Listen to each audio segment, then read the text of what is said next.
So this is part 4. I had probably, I don't even know, 30 to 40 babies. I tried to scoop them in my net. I couldn't do it. So I just took the whole jar and I brought it over to the aquarium and I filled it full of water. Now I thought I'd acclimate the fish and just let a couple go slowly. They went into the rocks and they weren't harmed. So I thought, okay, perfect. Seems like they're safe. So I just dumped all the babies in. There we go. See you, buds. So yeah, I watched the babies for a little while. They swam around the tank. They weren't hurt. They just kind of cruised around. A bunch started feeding around the rocks, hiding in little crevices, and they even schooled up together. Even some of the bigger cichlids didn't even bother with them. So I thought this was great. I was like, you know what? I made a good choice by removing the babies from the grown-ups' mouths and releasing them into the tank. But then I noticed these guys, their eyes started perking up and their fins started perking up. They even grouped into this school and started, like, I don't know, being really aggressive. Even the other baby cichlid started moving. Look at him. Like, he started going crazy.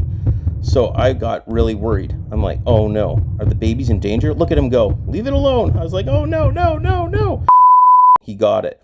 Then I thought, you know what? Let's look on the positive side.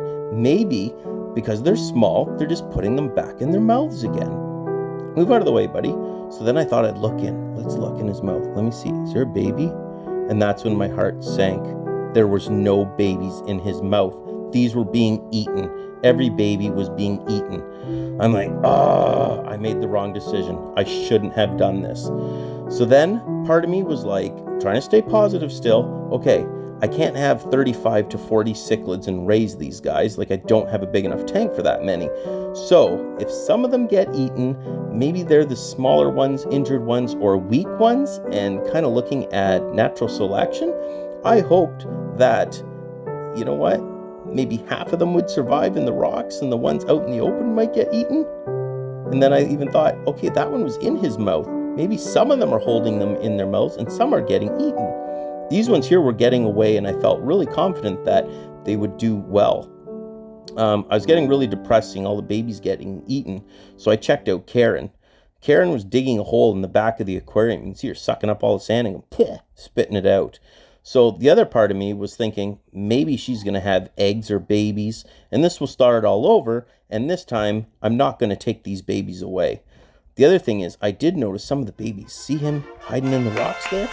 So there was a bunch in the rocks, and I was hoping, you know what? The ones that hid, maybe they'll be okay. And the ones out in the open, if they just get eaten, well, I feel bad. And then I thought, maybe they're fast enough to get away. But when they'd gang up like that, they didn't stand a chance. And my heart sank again. I'm like, I felt so bad for them because basically I caused this. I put the babies in the tank.